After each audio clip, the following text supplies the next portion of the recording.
Today we continue the series that we've entitled Living the Dream as we track together with an Old Testament character by the name of Joseph. Just before we jump into that, I want to give you one more reminder that we have created a devotional that goes together with this series. And if you haven't picked one up, know that they're available to you today. This is an opportunity during the week after the Sunday message to go back to the same passage, wrestle with some questions, and apply it more personally to your own life.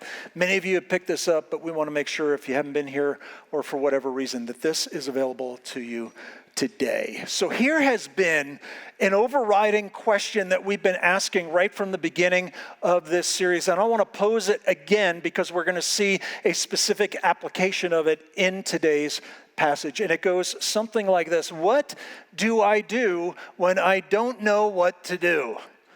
And it seems like those are the difficult moments in life where, if I had a direction and it seemed like my purpose was being fulfilled and carried out and I was going in, the places that I thought that I would go, that's one thing. But what if I wind up somewhere that is completely confusing and completely disconnected from any semblance of what I thought I was going to do and from far away from where I thought I would be?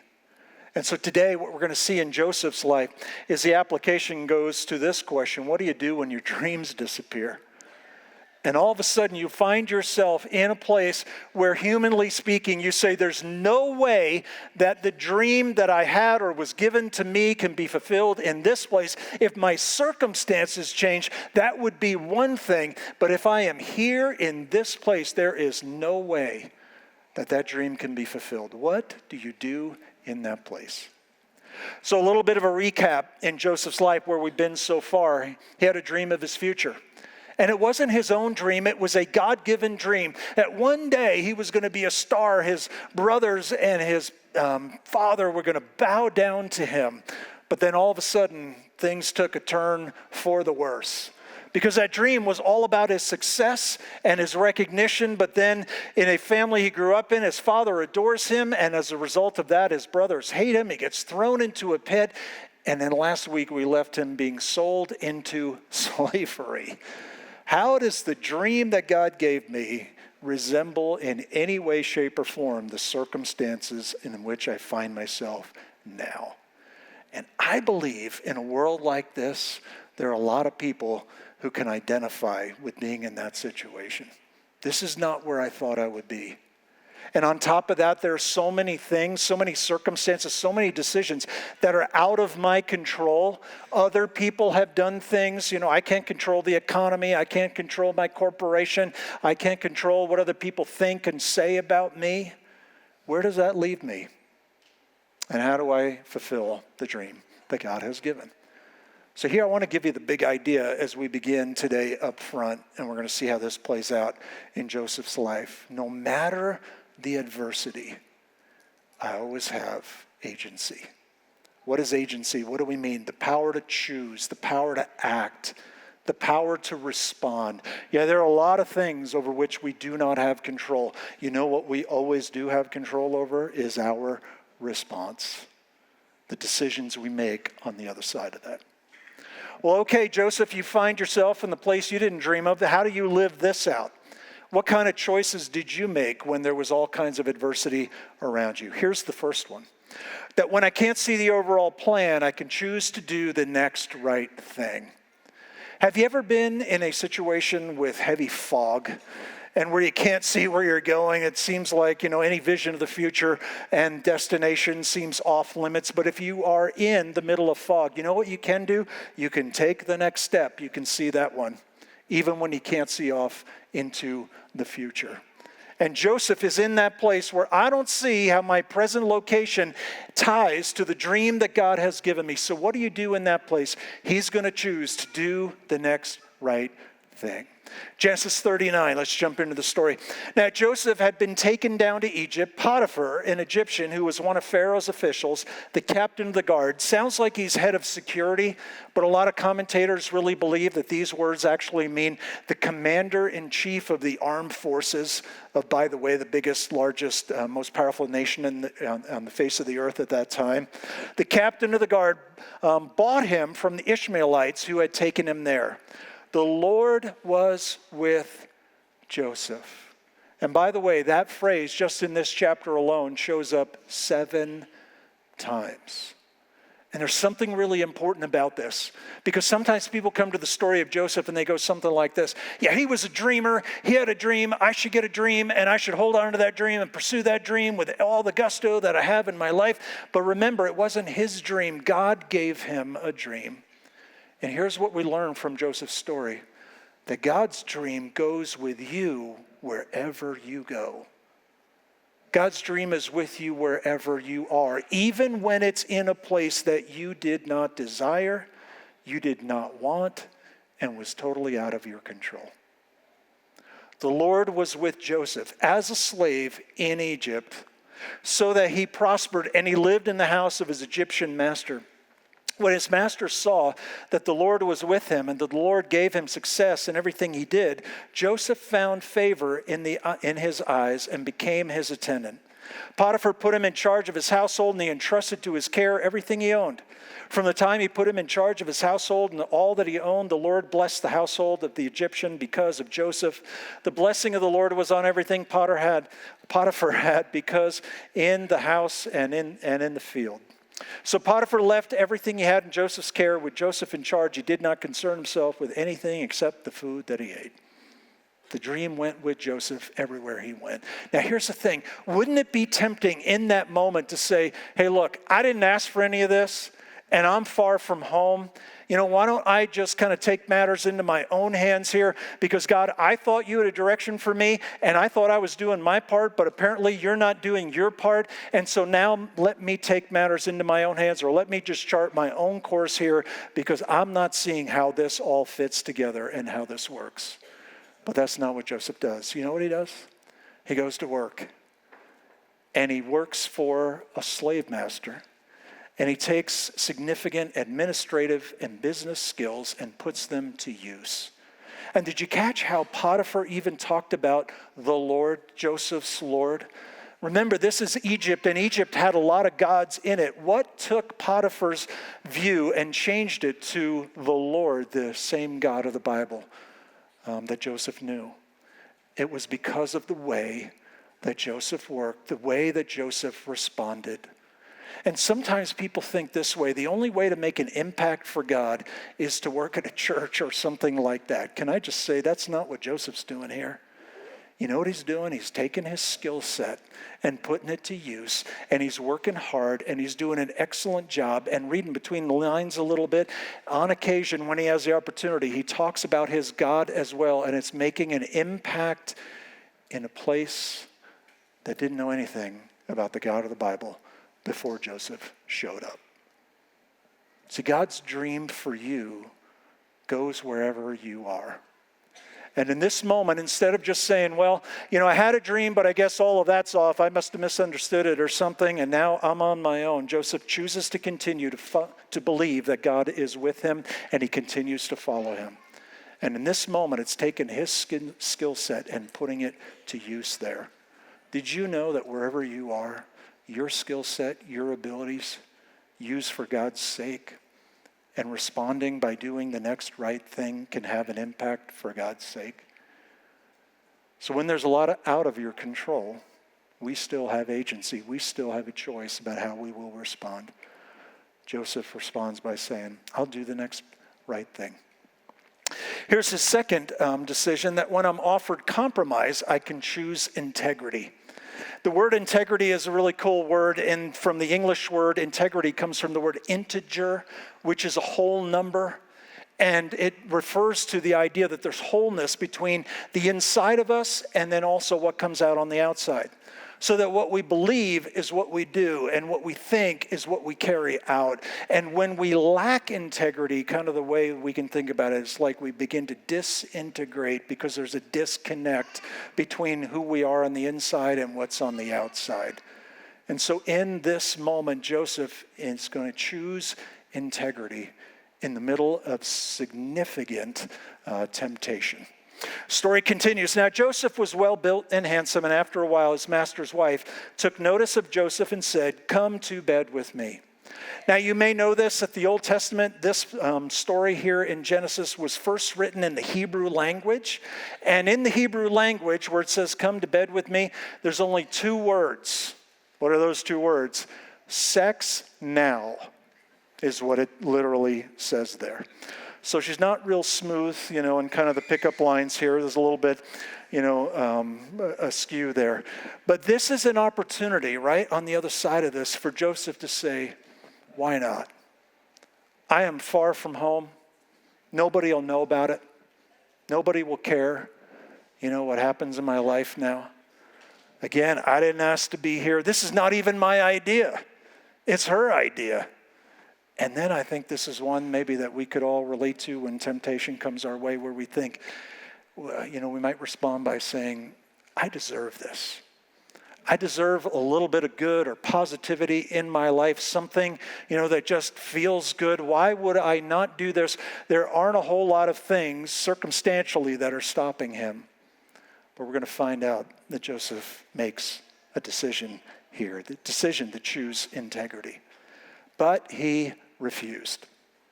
And we might think that Joseph simply had that opportunity and said no.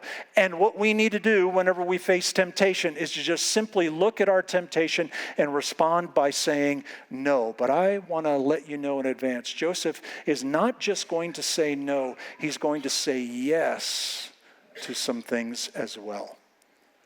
With me in charge, Joseph told her, my master does not concern himself with anything in the house. Everything he owns, he has entrusted to my care. No one is greater in this house than I am. My master has withheld nothing from me except you, because you are his wife. What's the first thing Joseph says yes to? Is his responsibility to what he has been entrusted with. And he's already seen God show up in that, and so he does not want to act in a way and decide and respond in a way that would deviate for what he has seen God already do as he put his skills to use, and God showed up and blessed him and Potiphar's house and everybody in it. And so he says yes to his responsibilities, but then he also says this, how then could I do such a wicked thing and sin against God? So he also says yes to God, God's character, God's nature. And to do this would deviate from who God is and the direction that he has for me. And so he's not just saying no, he's saying yes to something better. And we can choose to focus on my blessings and my responsibility, that when we face temptation, we might be tempted to think that the way to overcome that is just look my temptation in the eye and stare it down and say, no, temptation, no, temptation, no.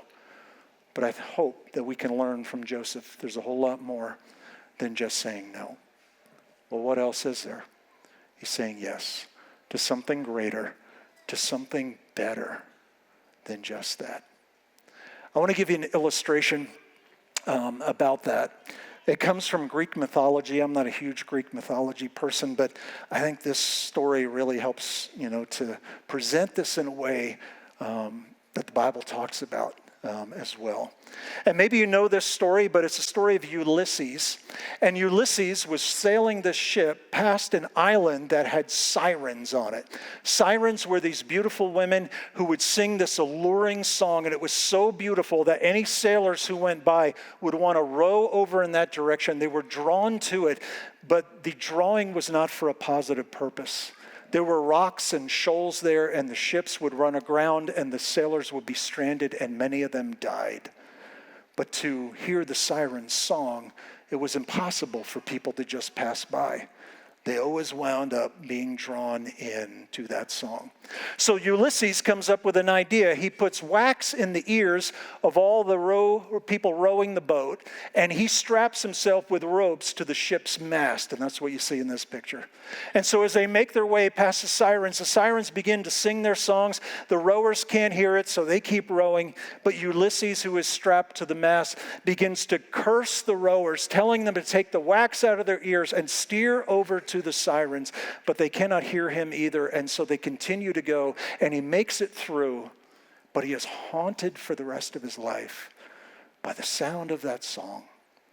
And every day there is this sense of wonder. What if I would have had the ability to go to the siren's song? Well, how do you overcome that? Well, in the mythology, there's a story of another man, and his name is Orpheus. And Orpheus gets on a boat, only this time there's no wax in the ears of the rowers, and no one is strapped to the mast. But instead, as they're going by, Orpheus, who is a musician, when they hear the siren's song, he picks up his instrument and he begins to play a better song. And so the oarsmen who are listening, and now there are two songs playing, they are not drawn in the direction of the siren song that lures them to their destruction. Instead, they hear the better song. And this is a picture, an illustration that the Bible talks about in a number of different ways. That the key to overcoming temptation is not to stare it down, to say, there's a siren song, I'm going to say no, I'm going to say no, I'm going to say no. I will say yes to something better, that I will hear the better song and follow that. Here's one way the Bible talks about this. This is in the book of Romans. Those who live according to the flesh have their minds set on what the flesh desires. That my focus and my attention is on the cravings and desires that I have, some of which want to lure me to some form of destruction. So what do? Just say no? If you're old enough to remember, back in the 80s, there was an ad campaign trying to encourage people not to do drugs, and it was called just that, just say no.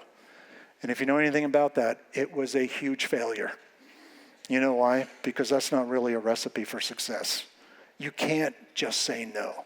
Well, what are we supposed to do? Say yes to something better. Listen to the better song. Here's the rest of Romans 8:5. But those who live in accordance with the Spirit have their minds set on what the Spirit desires. So you don't stare down your temptation and just through willpower try to say no. You change your focus. And you focus on God, who is singing a better song to you and me, and who wants to lead us toward life. And in a moment of temptation, Joseph chooses to act with integrity. Well, the story goes on, and although she spoke to Joseph day after day, he refused to go to bed with her or even be with her. One day he went into the house to attend to his duties, and none of the household servants was inside. She caught him by his cloak and said, "Come to bed with me," but he left his cloak in her hand and ran out of the house.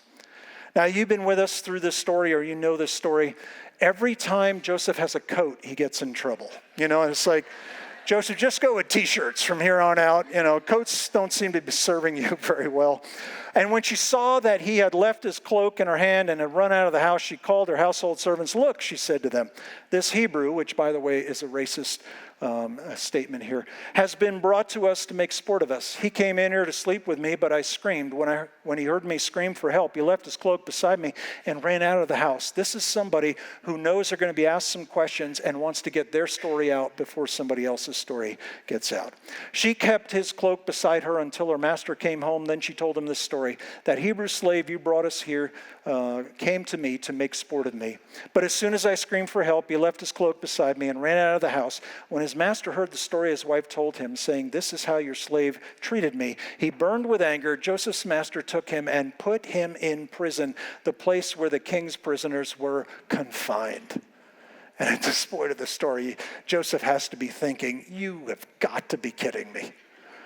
I'm trying to do the right thing here, and if I do a good thing and a right thing, and I'm trying to honor a God who's good, therefore good things must be coming my way. And Joseph says, that's not necessarily true. that sometimes the rewards of doing the right thing are not good things that come our way, but there is still a reward on the other side of that. And I think there's some people who can identify with people saying things about you that aren't true, winding up in places where you don't want to be.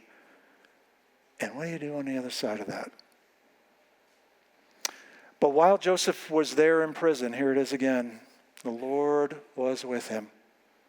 He showed him kindness and granted him favor in the eyes of the prison warden. So the warden put Joseph in charge of all those held in the prison, and he was made responsible for all that was done there.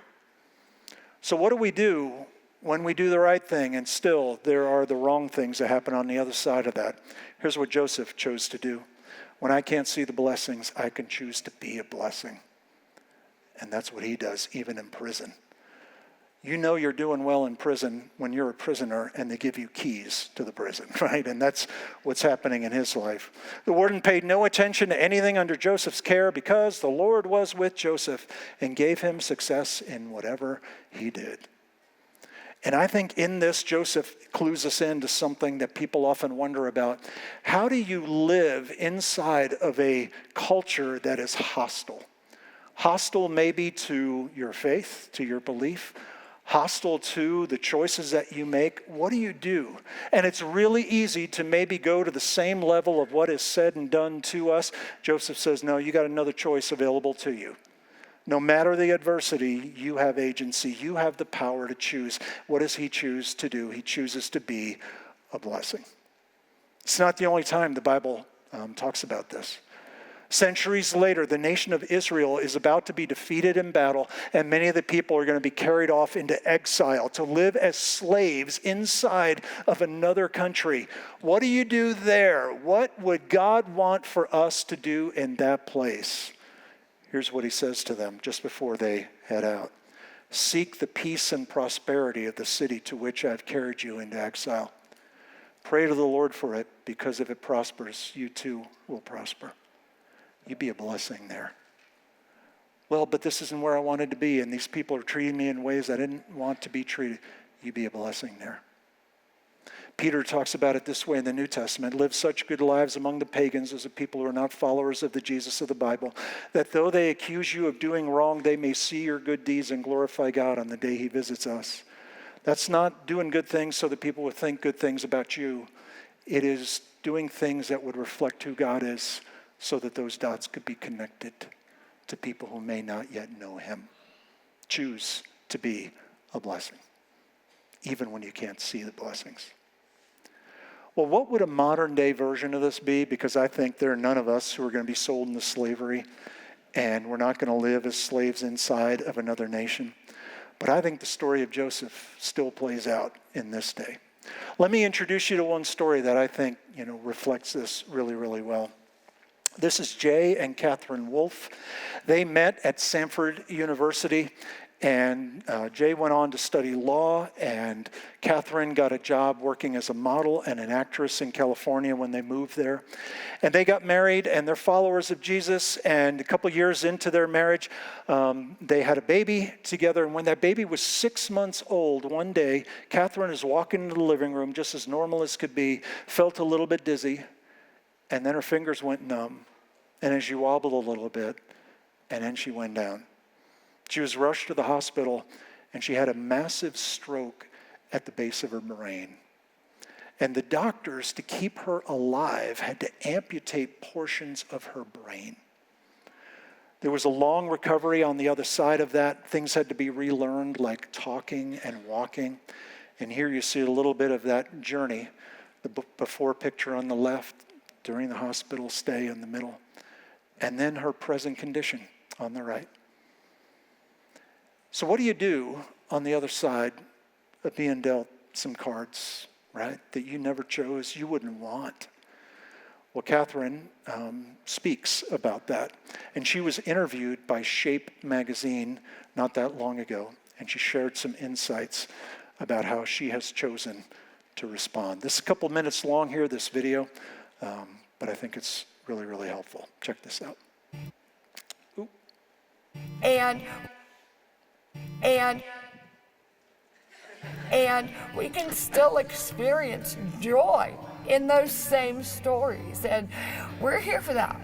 We're so obsessed with the life we thought we would have that we can't wake up to the life that's right in front of our noses. Honestly, we're like, but wait, when I was 4 years old, I really thought this was going to be my life, but I was 37 years old. If I was obsessed with that, it would be really sad right now. But I'm not. My 4-year-old dreams, bye-bye. My 37-year-old dreams are here to stay, and they're awesome. This is my life, and I have the opportunity to love this and to champion it really well, even though it's never the story I would have chosen or written. Like, I can recognize and wake up to the life right in front of me is the best life. Honestly, we cannot control what happens to us, a lot of it. We cannot control. But what we do have control over is how we respond to it.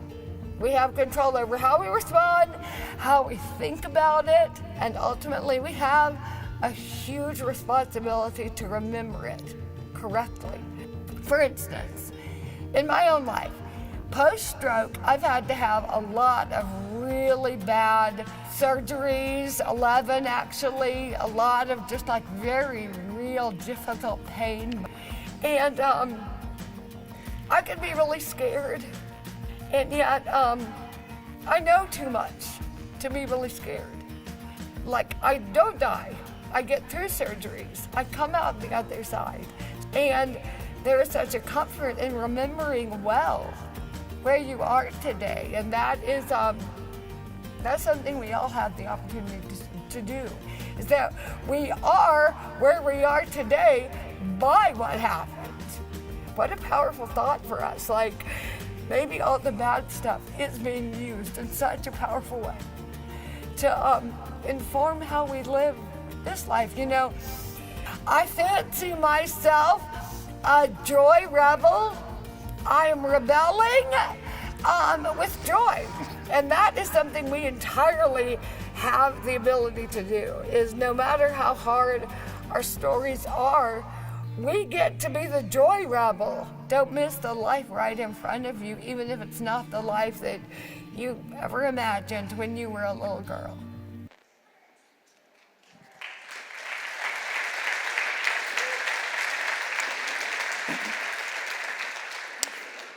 What the world could use now? Some joy rebels. Some people who recognize that, yeah, even if I did not want to be here, God's dream is here. The dream that God gives. And so I will choose joy. I love what she said, don't miss the life right in front of you, even if it's the life you never imagined. So no matter the adversity, I still have agency. A lot of things we can't control. We can control our response. For Joseph, what was it? I can choose to do the next right thing. I can choose integrity, and I can choose to be a blessing. Is there one of those that right now applies to you? And remember, as we do that, we also follow a Jesus who also experienced people slandering him, lying about him, being put on trial, being found guilty for something he did not do, confined by death. But he is greater. And so we follow in the footsteps of a Savior who understands if you walk that same road. So much we can't control, but we always control our response. Would you pray together with me? So God, thank you that we belong to a God who is greater, God greater than our circumstances. And God, I pray that we would know how much your God-given dream for us and our lives is in your hands and not the hands of the circumstances in which we find ourselves. That your dream goes with us wherever we go because you are there. You have promised us in a relationship with you, you will never leave us or forsake us. And so God, even in the prisons of life, you are there. And so God, would we come to know that, not just in principle, not just to understand that intellectually, but give us the ability and the strength and the courage to live that out in reality. And God, maybe in this world, we could be joy rebels when there seems to be less and less of that joy to go around. Help our hope to be all the more in you. We ask and pray all of this in Jesus' name and for his sake. Amen.